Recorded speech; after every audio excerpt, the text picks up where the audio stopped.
Hello, class. Um, I wonder how many of you are going to watch this video because of the clickbaity title or the description that I've put in it. But it's true. I don't want to talk about race and ethnicity. I want to be a rebellious boy and talk about something else.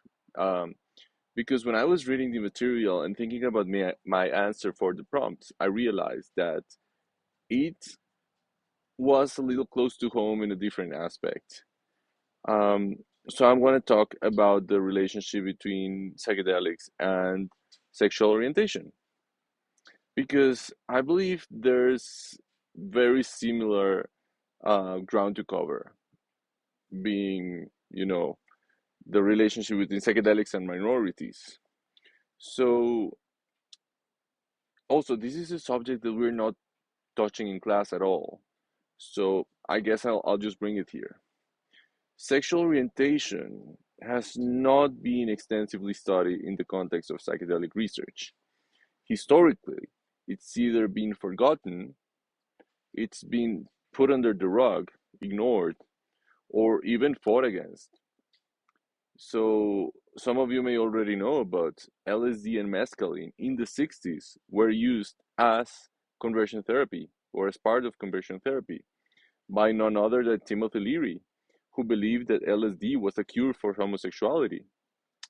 So let's remember that back then, homosexuality was illegal. Some people considered it was a disease, others that it was a crime, and other people thought it was both. It was a psychopathic disorder that necessarily led to a life of crime. So, there are some aspects to consider. Let me change the first question. Um, So the question was, how have issues such as race and ethnicity impacted psychedelic research? Let's change it to how have issues such as sexual orientation impacted psychedelic research? And here's my answer. Well, similar to race and ethnicity, there's an issue of representation in research because there is an underrepresentation of individuals from diverse sexual orientations in psychedelic research studies. So a lot of studies don't even consider that as a variable. Another thing is identity and integration, because for sexually diverse people, the sexual orientation is a key aspect, a significant aspect of of our identity, and psychedelics may play a very strong part in helping um, let's say gay, lesbian, bisexual people to accept themselves. Actually, maybe let's even broaden the scope. Queer people in general, psychedelics can help queer people accept themselves, and it can help relieve chronic internalized shame. It can help people come out to themselves or come out to their loved ones whenever possible. And finally, none of the quantitative psychedelic research in the last decade or so has published on the differential effects of psychedelic treatments as they apply to sexually diverse people. So the cisgender, the heteronormative cisgender norm, it's assumed it needs what it's applied. So the second question, which I don't need to change, it just says how might professionals in the field of psychology help to ensure equity and inclusion in terms of psychedelic experience and research?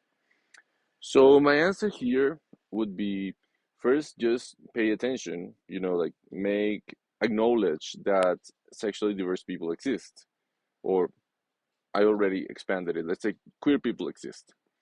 And when you are gathering data, take this into account, get the data. Also, it would be nice to identify um, stressors that apply to sexually diverse people and to do uh, specific research for sexually diverse people. And also, which is something that would also benefit uh, the sexual majority is just incorporate sex, incorporate the body, incorporate sensuality in research, because psychedelic research is usually a little sex phobic. And not only just research, also psychedelic treatment. For example, during ayahuasca ceremonies, usually part of the diet is no sex, no pornography. And during the ceremony, people is we are encouraged not to think about sex, not to think about pornography, not to think about, because they say it could um there's nothing stronger than the medicine. Like the one thing that's more strong than the medicine is sex. But sex is an integral aspect of our lives, and people may also have sexual trauma that also needs to be integrated. So that's it. This is my little rebellious post, not about race, but about sexual orientation.